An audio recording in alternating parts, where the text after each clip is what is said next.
पछाडीत होता, मी सांगत होतो म्हणून तुला माहित होत नाही. समजून घ्या, आपले लेकरं बाळाच्या त्या ऍडमिशन आपण आधीच लढायचं. वारंवार काय काय म्हणजे का वारंवार कवर लढायचं, वारंवार लढावं नाही. तुम्ही जर शेत घेतलं, तुम्हाला त्याच्यात काडी काढायला लागल, गवत काढायला लागल, त्याच्यात फवारे मारायला लागतील, तर सोन्यासारखं लक्ष्मी तुमच्या दारात येईल, म्हणजे धान्य तुमच्या दारात येईल. आपण रामराम घालणारे लोक आहेत, हिंदू संस्कृती वारकरी संप्रदायाची संस्कृती मानणारे लोक आहेत आपण, छत्रपतीचं हिंदुत्व पाळणारे लोक आहेत आपण. योग्य वेळी लढायचं, छत्रपतीच्या गरिमे काळाकडे शिकायचं. उठलं की कसले निर्णय नाही घ्यायचे. योग्य वेळ जून मध्ये ऍडमिशन आहे, दणका वाजवायचा. घरी झोपून काय करतात,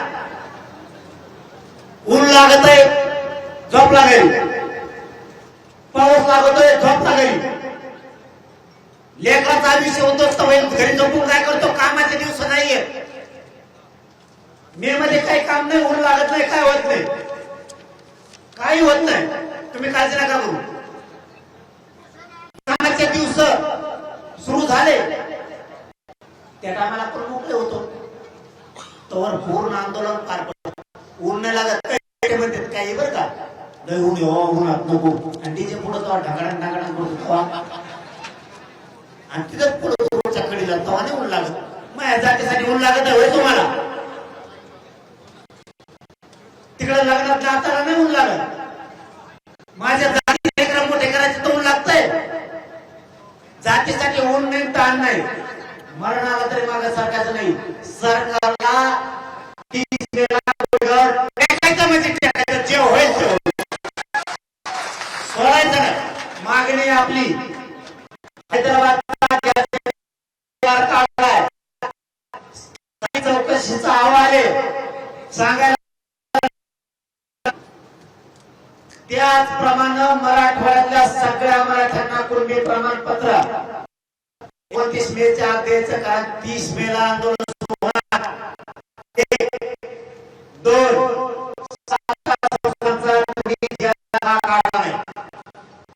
1 महिन्याचा थांबले होते.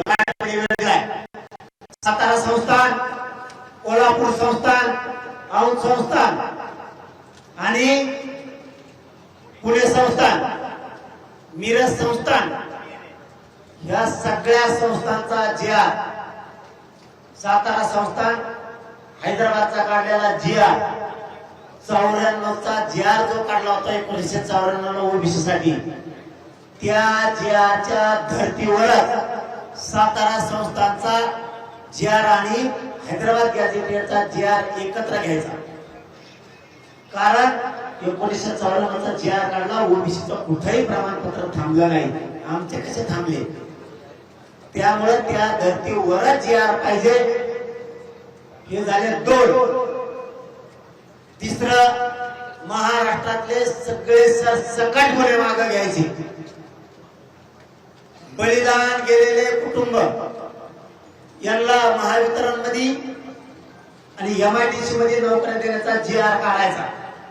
30 मेच्या आत आपल्या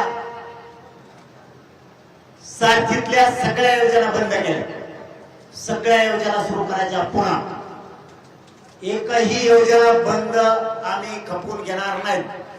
जेवढ्या हॉस्टेलला जागा घेतलेल्या त्या सगळ्या जागा संपादित करून तिथं वास्तू उभा होणं खूप गरजेचं आहे, म्हणजे पोरांच्या शिक्षणाचा प्रश्न मार्गी निघतो.